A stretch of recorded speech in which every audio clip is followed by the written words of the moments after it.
starting this game. How do you guys feel about that, and what do you think the outlook is for the game? No, I'm super excited about that. What I harped on last week was, the next man up. I feel like we all been getting in tune in practice as far as putting our best foot forward and, waiting on Sunday. How did the practice week go between, you and him and Coach? It went good. I feel like communication was there. That's probably going to be the biggest part as far as learning each other. But I feel good about it. Yeah, I feel good. One of the challenges of getting used to 3 different quarterbacks span 3 games. Yeah, it definitely is. It can be a challenge, but the only challenge it can be is of communication. I feel like we throw with him, so he already knows and he watches film and sees the same thing that Sean sees every single day. So I think it's just communication, speaking on what we see and what he sees. Do you still feel really good about the sort of the dual running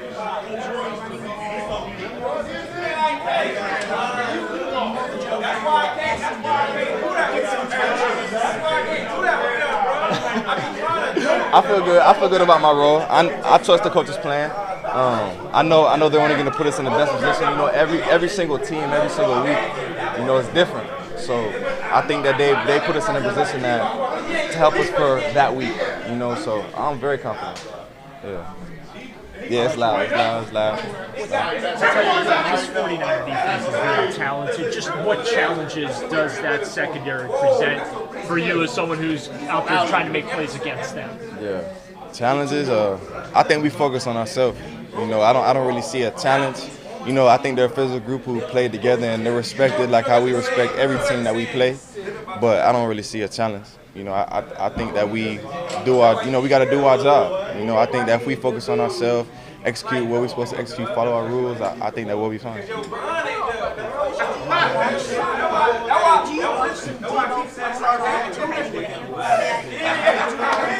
Yeah, that's my dog. I watch him, but I'm not 240, I'm not 230. I don't know how much. He's a big dude, so I watch everyone around the league, whoever makes plays, but I don't particularly just watch every single thing he does because we're not really kind of the same player, How would you categorize the mood of the locker room here? You don't have Deshaun, you don't have Joel Batonio, Cedric Thomas. So how are you guys rallying around that? Or? Yeah, I feel like we lifting them up. They didn't die, so I think we loving on them. We see them. We're in the building with them, and it's next man up, and they're cheering us on too. So I don't look at it as a negative. I think we're gonna get them back at the perfect time. I couldn't hear you earlier when you were talking about P.J. Just what have you seen from him this week, and how do you feel like he's kind of stepped in there to really try and, not just from a communication standpoint, even a chemistry standpoint, kind of mesh with you guys? I feel like he's done a great job. I feel like we're confident in what he can do. I feel like the main part was the communication as far as what he's seeing versus what we see, because everybody's different. But I'm super confident. You think that experience that he has? I mean, he started a handful of games. Yeah. You think that will help him a little bit? The fact that he's at least been out there. I think he started 5 games last year. Yeah. Of course. I think that he knows what that moment is going to be like. So. I have all the confidence in the world that he'll do what he trusts. He puts the same amount of work in as anybody else. I think that's someone that works extremely hard. Everybody in this building, man, it's hats off to them. Do you feel like, I think before the bye week we talked about your role and how you're being used in the running game and things like that. A game like this, I see you smiling a little bit. Yeah, because she just asked me that. Oh, yeah, I didn't hear you. I'm sorry.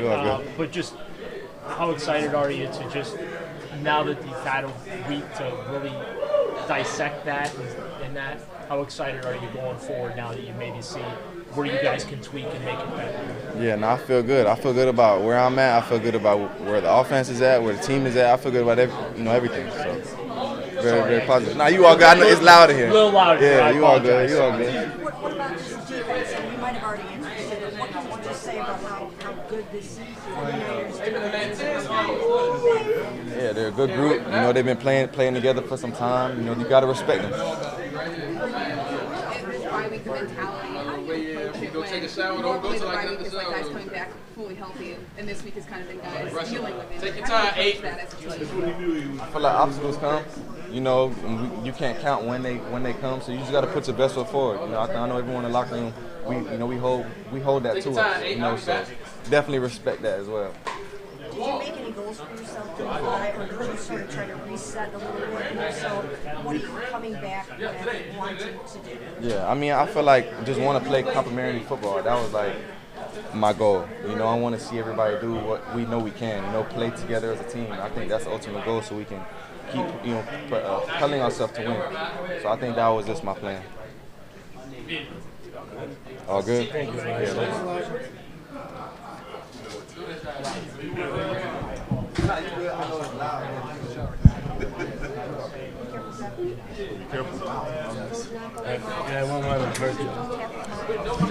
I'm fragile nowadays.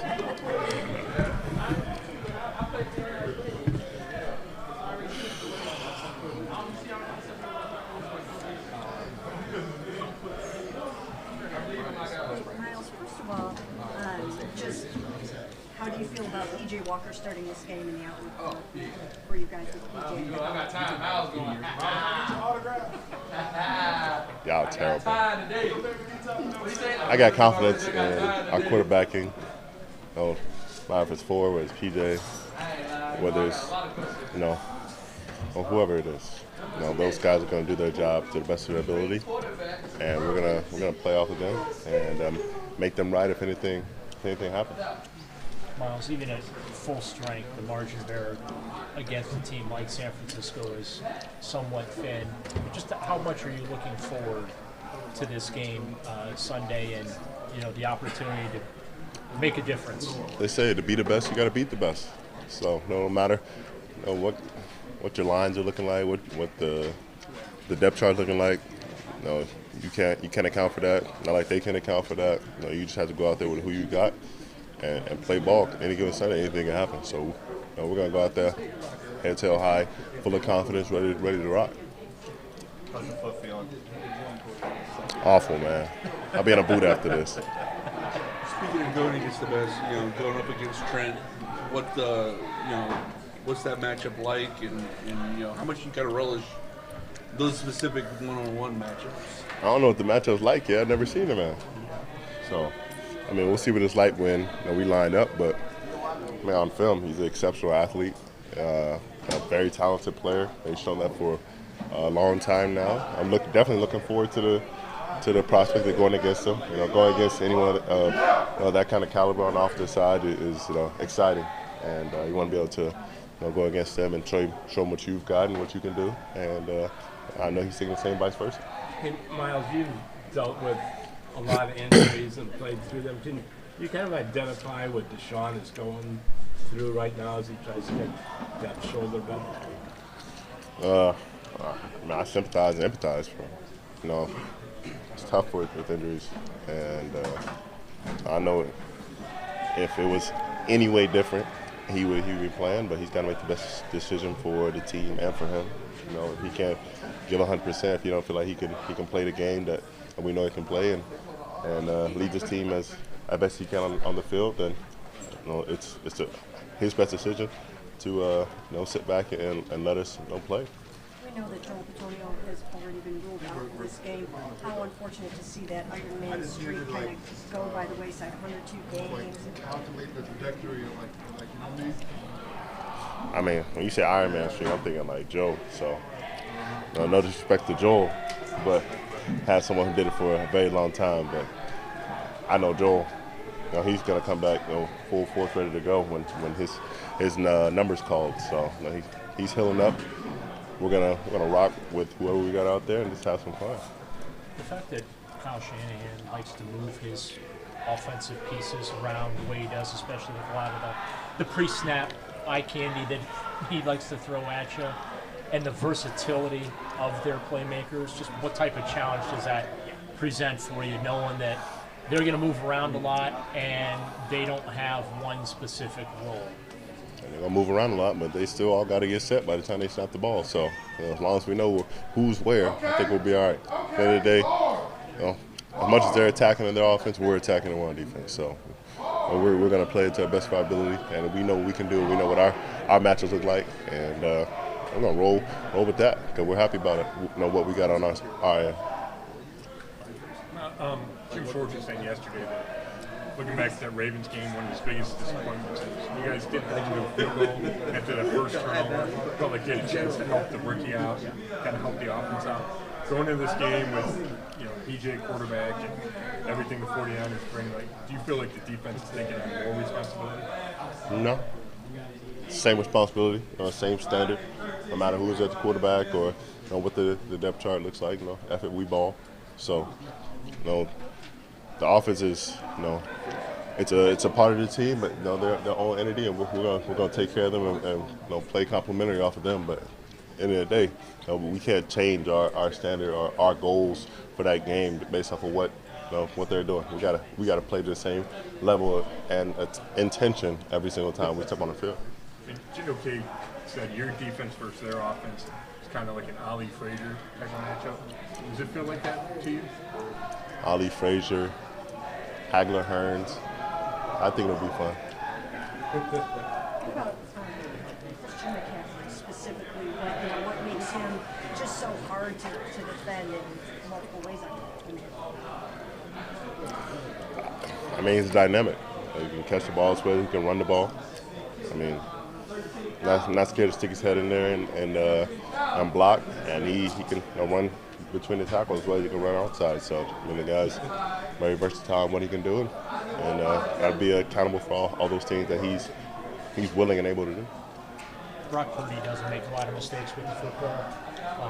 You have a reputation for making quarterbacks make mistakes with the football.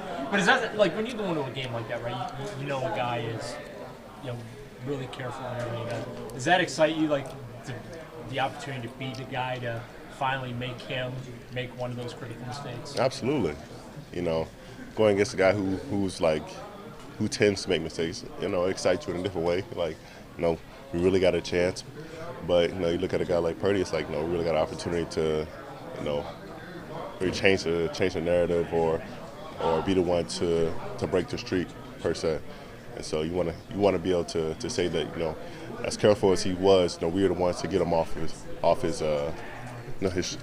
streak or his high horse, his confidence. So, whatever it is, you want to be able to stop that momentum for them. What do you see when you watch him on film? He seems like he's really calm when he's under duress. Just what do you see when you watch him on film that he doesn't make those typical mistakes you see a lot of? He plays free. He plays without pressure. He plays he's been doing this for longer than he has, and the offense feeds off of that. They feel that kind of energy, that kind of presence that he exudes, and it makes them function so much more smoothly just because he never feels like he's under duress. As a defense, we have to change that. How can you best impact the Wisdom of Myles Garrett. How can you best impact the game when these guys get rid of the ball so quickly? What can we do to make sure we're still making that kind of collapse the pocket. Put the tackles or the guards in his lap. Bat down some balls. Mess up his throwing lanes. He's not the tallest quarterback, so if we get our hands up and try to make it difficult for him to see, it also affects the game. Affects the game however we can. We're going to see a Brock Purdy tombstone this year. It depends on when the decorations go up. So, it might go up beforehand, it might go up after. Plan to go up after. So the graveyard's returning? Graveyard's returning.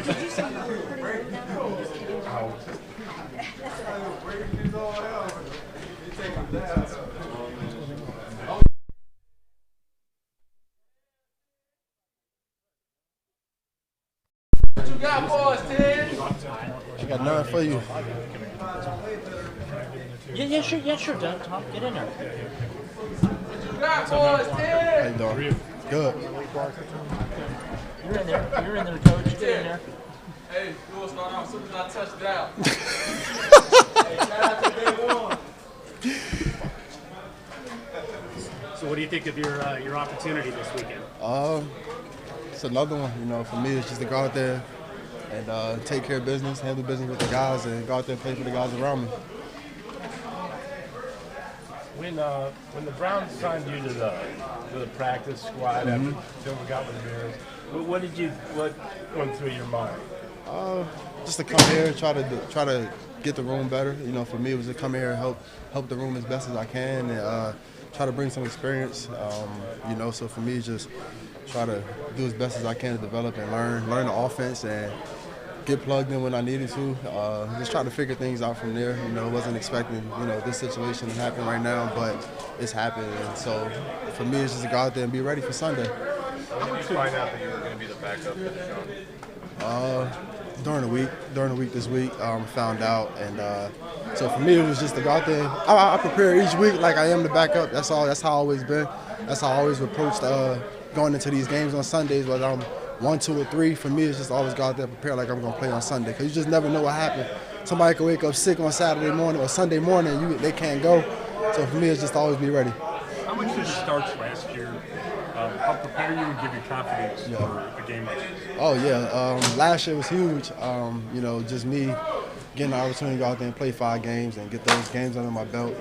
It felt good just to see guys rally around me, and just to feel the energy and the excitement of the guys around me. I don't go out there and play for myself. I go out there and play for every one of these guys in this room and in this building. That's all that matters at the end of the day. Taking care of business on Sunday and going out there and playing as a team. Can you describe the difference between start 1 and start 8 in terms of what you feel out there, how the game slows down all? Yeah, start 1 was versus Detroit a couple years ago, 2020. I didn't know I was going to start the game until that day. So for me, it was by game time decision, kind of situation like last week with DTR. But I was prepared though, so just being prepared, going out there expecting to play. That's the only way to approach these situations. You can't go out there on Sundays and try to go out there and think you're gonna go out there and just wing it when you gotta go out there and prepare. This is a business where you gotta go out there, perform on Sundays and play. So for me, just to go out there and take care of business and go handle my job. PJ, can you talk about what it's going to be like to go against Nick Bosa and Eric Armstead, Javon Hargrave, and these guys in your first start for the Browns? Yeah, it's gonna be good. It's gonna be good. I think the guys around me though, it's gonna do a great job of being there for me, protecting. Everybody can go out there and do their job. I'm not even gonna make it about them, because it ain't about them. It ain't just about us in this building right here. That's all that matters. Do you like that? The Browns are really like the big underdogs in this game. Do you like that kind of role? It is what it is. I've been there before. We've been there before. It's gonna be what it's gonna be. So for me, it's nothing that we control. That's what the outside noise is. So for us, we're gonna go out there and prove them wrong on Sunday. You had on the fact that people don't necessarily have you as a household name. You could look to last year and see that you beat the Bucs and Tom Brady 21-3. Is that something that you pride yourself on? Nah, household name, no household name. Honestly, it's gonna be what it's gonna be. You funny. It's gonna be what it's gonna be. But at the end of the day, for me, it ain't about that. It's going out there. It's a new day, new game. I can't go out there and think about what I did last year with a whole different team. So I'm with these guys right now, and that's all that matters. PJ, I'm sorry you answer this, but what are the conversations like next to fans? Yeah, it's been great. I've had 5 weeks to just sit in the meeting room with the guys and just to see how they work, see how they operate as a group. And so for me, just filling in this week and just knowing the situation and knowing I might be up. So just preparing, AVP, Kev, just getting me prepared, having those deep conversations with me of what I like on offense and what I think about certain plays. So that right there helps me a lot. What do you think is the adjustment from going from one team to another team as a quarterback? It's tough, but this is the job. So for me, if it causes for late nights and early mornings, that's what it causes for. For me, it's about putting the work in and going out there preparing on Sundays. You only got a short period of time to go handle business. This is a 6-month thing, so you can not sleep for these 6 months and get some rest when it's over. I know you only played a little bit late in that game last year, but preparing for this defense, 2 years in a row. Yeah. How much did that help? That experience last year help you preparing this year for their defense? Yeah, last year was just like you said, I got in there and finished the game, but it was a different situation. We was down, so for me, it's just go out there, play fast, knowing what they like to do, and just being sharp, being sharp. Being intentional with my drops. Everything that I do, got to have some attention to it. Just going out there and being prepared, and going out there performing at a high level. And do you carry a bit of a chip on your shoulder for, just what happened before you got here? Just the way you were, let go and replaced by, I think, Tyson. That's my guy. It happens. It is what it is. I ain't gonna cry over spoiled milk. I'm here now, and I'm in a better situation, so that's all that matters. When did you start to feel comfortable in this offense? Right, arriving late. Yeah. Back in the ton of reps. Like, did it almost take until this week to get a bunch of reps to feel good? Oh yeah, it just took this week to be honest. Just going out there and getting the reps and being able to just hear myself talk about the cadences and call the plays and all those different things. It was easy for me. We know that Joel Bitonio is ruled out for this game. How do you feel about that? The fact that you guys have to be without Joel? Yeah, it's gonna be tough not to be out there with him, but this is a next man up business, So for us, we just gotta go out there and be ready, do what we gotta do to find ways to make things right on the offensive end to replace Joel. You know what I'm saying? So for us, we gotta go out there and handle our business regardless. Go out there and find ways to help Dunn, and just go out there and play the game at a high level, and we'll be fine. I saw you throwing passes to David today. Obviously, from return to practice, thinks he's going to play. Yeah. Just what does it say about him to go through what he did, and then it means so much in the game? Yeah, it's big, man. Just to get him to come out there and see. We all know what went down. But just to go out there and continue to play week after week with that shows a lot of grit and toughness by him, and we appreciate it as a team. What was your advice to ETR? I told him I've been in this situation before. 2021, they signed Cam on week 11. We played Arizona. I started the game. He played in some of the game as well, and they just signed him that Friday, you know what I'm saying? And he played, and then he started the week after that for the rest of the season. So, things happen, but when your opportunity comes, you just got to be ready for it and go out there and attack it. So what about Steve Wilkes? Knows you kind of, as well as anybody in the league. So, just what about going up against Steve, knowing that he, has a little bit of a book on you and what he's going to have in store for you? I'm gonna look forward to it. I'm looking forward to it. Just knowing who's on the other side of that ball, calling the plays for the defense. It's gonna be fun. I know him as a great guy, great coach, great person. I'm looking forward to it. You're looking forward to shaking hands with him before the game too, probably. We'll see. We'll see. P.J., how much did that XFL opportunity film out there? It's not happening spring. Yeah. So how much did it help you to get out there and put film? Yeah, that was big, man. Just to get the opportunity to go out there and get those live reps, in games, seeing different defenses. It's not the NFL, but it's probably the closest thing to it. And for me, just to get those reps and go out there and have fun. And I was able to find a love for football again during that time. Just going through a tough time in 2019 of not being able to go out there and perform and play, have an opportunity in 2020. The XFL definitely prepared me for these situations now, especially like the last couple of years that I've been in the league. How great is it to have an Amari Cooper when you're heading into the game? That was great, man. Just to know he's a guy that's gonna go out there and get open. I think we got a great group of receivers, to be honest. We got a great group of guys. They all gonna go get open, and they all gonna make plays. He's talked a lot about the importance of two-way communication. Yeah. So how has that been for you? It's been great. Just talking to him, seeing what he likes, and just trying to figure out how he wants the ball thrown to him. Not just with him, with every receiver. And just over communicating, because I haven't really got these reps with these guys. So for me, it's gonna be fun just to go out there and continue to talk to him and build with him on the sideline and just go out there and play fast. Good. Thank y'all.